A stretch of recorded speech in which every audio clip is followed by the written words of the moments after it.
There's a specific kind of frustration that comes from trying to save your first $1,000. You get paid. You feel hopeful for maybe 2 days. Then slowly, quietly, that hope dissolves. Groceries, a bill you forgot, a dinner you needed just to feel normal again. And then you're back at zero, or worse, back in the negative. And the maddening part? You weren't even being reckless. You were just living. So you try again next month. Maybe you manage to hold on to $200 this time. Then the car makes a sound. Or something breaks. And there it goes. It's not that saving feels hard in theory.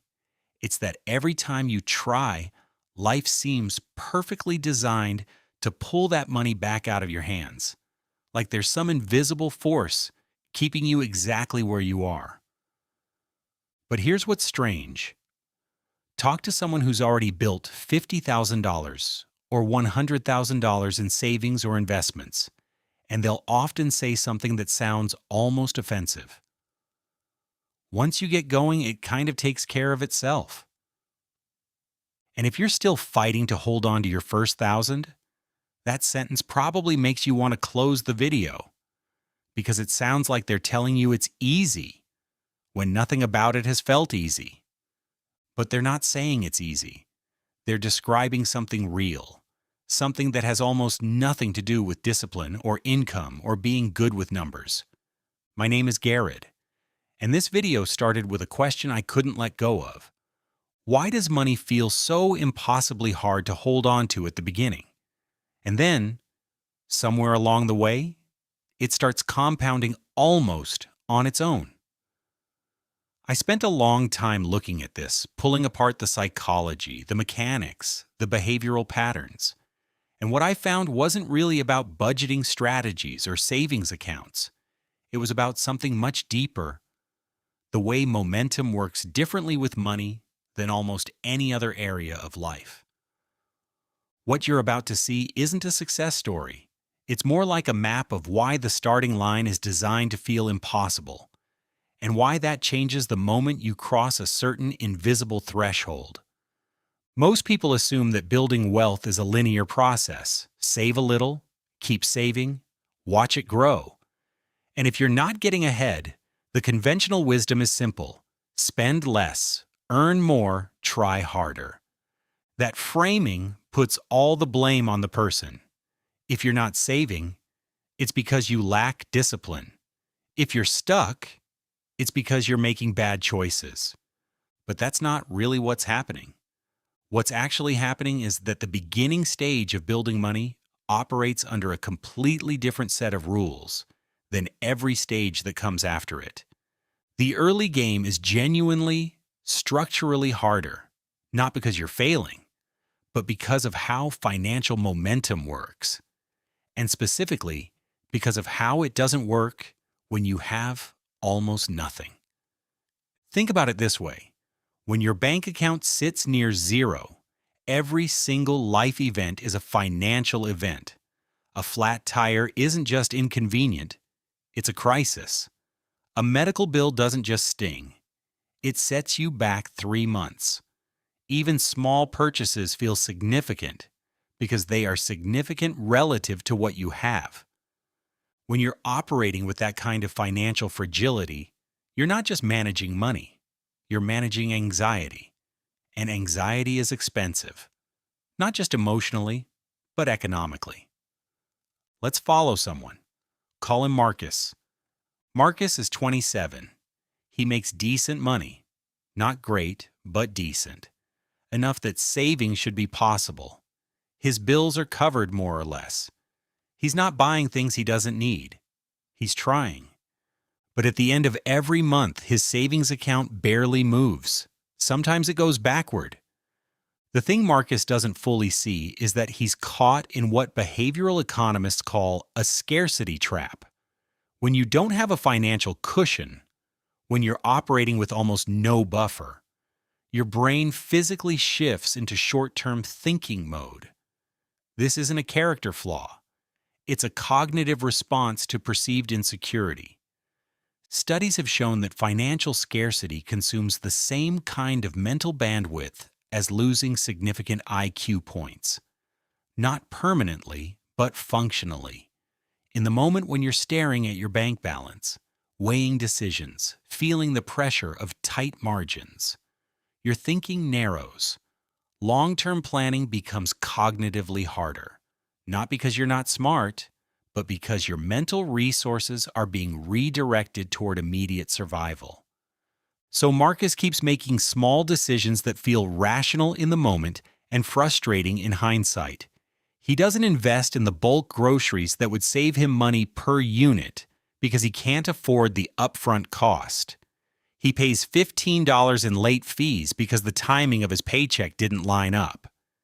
He buys the cheap option that breaks in 2 months instead of the slightly more expensive one that would have lasted 2 years. These aren't stupid decisions. They're the decisions of someone operating under constant financial pressure with limited margin for error. And here's the thing that rarely gets said out loud. Being poor, or even just financially fragile, is expensive. The fees, the inefficiencies, the inability to buy in bulk or plan ahead, the reliance on convenience because there's no time or cognitive space for optimization.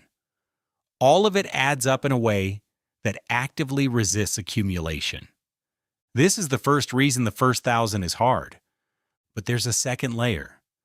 When Marcus does manage to save $300, $400, maybe even $800, something shifts in his psychology.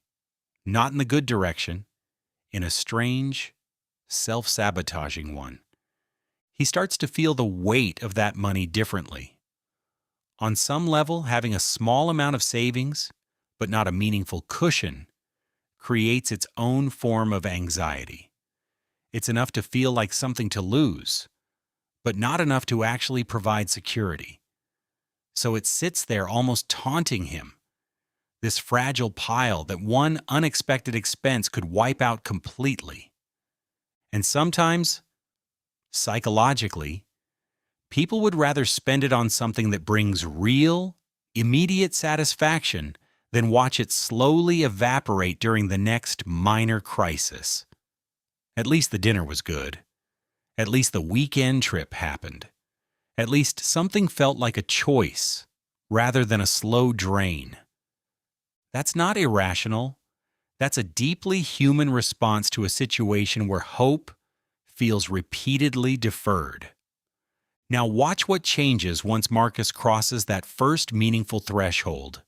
Let's say he finally builds a $1,500 emergency fund. It took longer than it should have. It was painful in ways no one talks about, but it's there. Something subtle shifts almost immediately. The next time his car makes a noise, he doesn't panic. His nervous system doesn't flood with cortisol. He thinks clearly, gets it checked, handles it. That buffer absorbed the shock, financially and psychologically. And because he handled it calmly, he didn't make the slightly desperate decision. He didn't go to the first mechanic. Didn't agree to work he didn't need. He saved $200 by simply having the mental bandwidth to pause. This is the first compounding effect of money that almost nobody talks about. The way a cushion doesn't just protect you financially, it improves the quality of every financial decision you make. The anxiety tax starts to disappear. And as the anxiety fades, so does the scarcity mindset. Not completely, not overnight, but enough that Marcus starts to notice things he couldn't see before. He starts thinking a few months ahead instead of a few days. He starts catching the small inefficiencies that were costing him without realizing it. Now let's accelerate the timeline a little. Marcus keeps building. He sets up an automatic transfer. Small but consistent. And because it's automatic, he stops fighting it every month. It just happens. And this is where something genuinely powerful starts to emerge. Automation is often sold as a budgeting tip, a minor productivity hack. But what it actually does is remove the decision from the equation entirely. Humans are bad at consistently choosing long-term benefit over short-term comfort. Automation doesn't require willpower. It doesn't care how tired you are on a Thursday night or how stressed the week has been. It just moves the money. This is why the people who build real wealth aren't always the most disciplined. They're often just the ones who figured out how to take the decision out of their own hands. By the time Marcus reaches $5,000, the dynamic has genuinely changed. He has options now. Small ones, but real ones. He can wait for a sale instead of buying out of urgency. He can negotiate from a place of mild patience rather than desperation. He can start putting a small amount into an index fund. And here, something almost magical starts to happen that no motivational speech fully captures. His money starts doing something on its own, not dramatically, not the fantasy version, but real, compounding, patient growth. And the psychological effect of watching a number increase without actively causing it to increase is unlike almost anything else in personal finance. It creates a new relationship with money. One where it's no longer just something you spend or lose. It becomes something that works. Now here's the part that sounds unfair, but is actually just math. Getting from $0 to $1,000 requires 1,000 units of effort. Dollar by dollar, decision by decision, every one of them fought for. Getting from $1,000 to $10,000 still requires effort and time, but the compounding interest, the improved decision-making, the lower anxiety, the automated systems, they're all working with you now instead of against you. Getting from $10,000 to $100,000 involves the same principles at a much larger scale, but the underlying momentum has fundamentally changed. You're not pushing a boulder uphill anymore. You're guiding something that has its own velocity. This isn't about getting rich overnight. It's about crossing an invisible threshold where the rules of the game quietly change. And the reason no one warns you about this clearly enough is that the people who've crossed it often forget what it felt like to be on the other side. The struggle fades from memory. The system that's now running smoothly used to be a daily fight that consumed enormous energy. They don't remember the anxiety tax. They don't remember what it cost, mentally, emotionally, financially, just to stay in place. There's also something almost nobody mentions about income. Most people assume the path to saving is simply earning more. And yes, income matters. But there's a reason why people who get significant raises often find themselves in exactly the same financial position 2 years later. Same stress, different number. This is lifestyle creep, and it operates almost below the level of conscious decision-making. When income goes up, spending expands to match it. Not because people are stupid, but because the definition of normal quietly shifts. The slightly nicer apartment, the upgraded car, the restaurants that used to feel like treats, becoming the baseline. Each individual upgrade feels completely reasonable. The sum total quietly erodes the entire salary increase. The people who avoid this aren't necessarily more disciplined. They're usually the ones who made a deliberate decision, often an uncomfortable one, to not let their lifestyle automatically scale with their income. To direct the increase somewhere else first, before the definition of normal could absorb it. This is one of the most important decisions in building wealth, and it's rarely framed as a decision at all. It just feels like life. Here's what this all really comes down to. The first $1,000 isn't just about money. It's about building the psychological and structural conditions that allow money to accumulate at all. Before that threshold, you're fighting gravity, every system, the fees, the scarcity mindset, The anxiety, the impossible efficiency of being tight on money is working against you. Not because of anything you did wrong, but because of how the starting conditions are set up. After that threshold, something shifts. Not the amount of effort you put in necessarily, but the direction that effort is pushing. Suddenly you're in the same direction as the systems, not opposing them. And this is what people mean, imprecisely, frustratingly. When they say it gets easier, they're not saying it requires no attention or no discipline. They're saying the underlying physics changes. The first 1,000 is a foundation, not because of what it buys you financially, but because of what it does to every financial decision that comes after it. So what does this actually look like in real life?